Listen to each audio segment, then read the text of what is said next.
Ya, bismillahirrahmanirrahim. Assalamualaikum warahmatullahi wabarakatuh. Mohon izin Bapak, sebelumnya izin memperkenalkan kami mahasiswa dari Universitas Telkom. Di sini izin untuk melengkapi tugas dari mata kuliah literasi manusia. Mungkin mohon izin Bapak untuk perkenalkan diri terlebih dahulu untuk siapa yang mewawancari Bapak. Mohon izin memperkenalkan diri. Nama saya Bunga Nirma Ramadhani. Saya mahasiswa dari angkatan 2023 dari jurusan Teknik Fisika. Mungkin untuk Bapaknya sendiri boleh perkenalan singkat Nama dan saya profesi. Nama saya Kurnia Sonjaya, profesi sebagai security di area Osom ini. Udah cukup gitu. Ya, cukup. Oke, mungkin aku dan teman-teman saya akan bertanya terkait mengenai literasi manusia itu sendiri, mengenai bagaimana tanggapan Bapak selama berprofesi di sini, menanggapi dari beberapa orang yang menanggapi dari Bapak dari beberapa beda kelas sosial. Ya. Mungkin tentangnya akan sedikit karena menyesuaikan dari tempat yang kunjungnya gitu ya, Bapak siapa Siap. aja. Mungkin boleh langsung ke pertanyaan pertama. Boleh. Untuk pertanyaan pertama, pengalaman Bapak kerja di sini, terutama di TSM ya. Soalnya saya kurang tahu Bapak juga Ya. kelebihannya, kerjanya di mana saja. Apa perbedaan yang paling mencolok antara perbedaan orang dari orang kelas atas ataupun bawah ataupun masyarakat yang terlihatnya lebih biasa gitu kepemilikannya saat merespon teguran atau mungkin perintahan dari Bapak ataupun penanggapan dari karyawan lain gitu. Paling sih kalau yang kelasnya tinggi biasanya kalau ditegur itu biasanya suka nggak nerima ya biasanya. Tapi kalau emang kelasnya menengah ke bawah biasanya suka sopan santun gitulah. Ya kayak kebanyakan gitulah, Iya. nggak ribet lah. Cukup. Bapak izin saya lanjutin lagi ya Ya. pertanyaannya. Perkenalkan saya Putri Ayudira Ya. dari Teknik Fisika juga Universitas Telkom.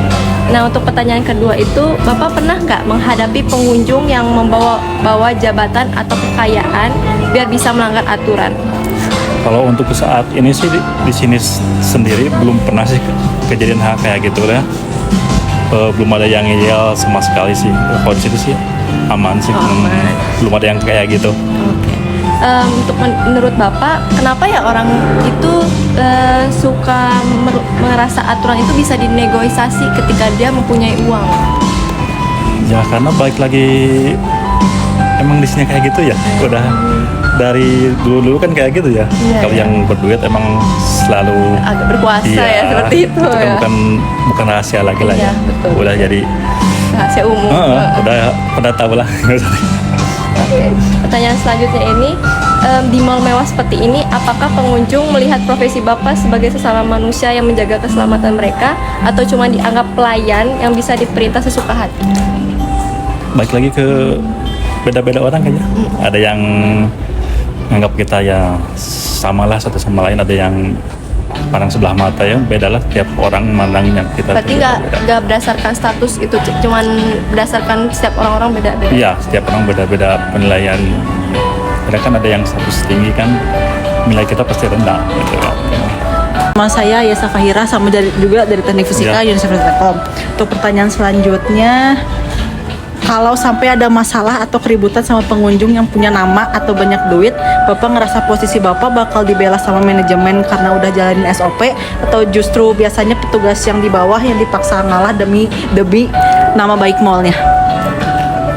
Ya pastilah saya yang inilah yang minta maaf. Iya. Soalnya kan ya itu baik lagi bukan jadi rahasia lagi kan. Udah pasti kita yang ngalah lah Iya. kalau situasi kayak gitu. Jadi pastilah pasti rata-rata kan kayak gitu kan, nggak cuma di sini, pasti di tempat lain juga kayak gitulah. Sebenarnya perkenalkan, saya juga mahasiswi Telkom bernama Kania Zara Sakila. Ini untuk pertanyaan terakhirnya. Kan dilihat dari gaya hidup tuh banyak berbagai macam customer ya Pak, baik yang mungkin orang kaya ataupun orang biasa gitu. Dengan perbedaan gaya hidup ataupun istilahnya mungkin istilah kasarnya kasta gitu ya Pak. Nah, kan sistem pendidikan atau sistem Indonesia tuh masih terkadang melihat dari itu. Nah, bagaimana Bapak sendiri menanggapi hal tersebut? Bingung kayak nanggapinnya harus gimana tuh. Iya. Soalnya kan udah terlihat jelas sih kan, pasti rata-rata lihatnya dari kasta dulu. Dari pekerjaan dari kasta kan pastilah itu jadi hal pertama yang dilihat dari orang lain. Semakin kita di bawah ya nggak akan dipandang sama orang-orang atas. Mungkin iya. Pertanyaan kami cukup sekian Pak. Terima kasih Siap. banyak sudah mau Siap. meluangkan waktunya Ya. Pak untuk diwawancara. Ya, kalau kurang memuaskan. Gak apa-apa Pak, santai aja.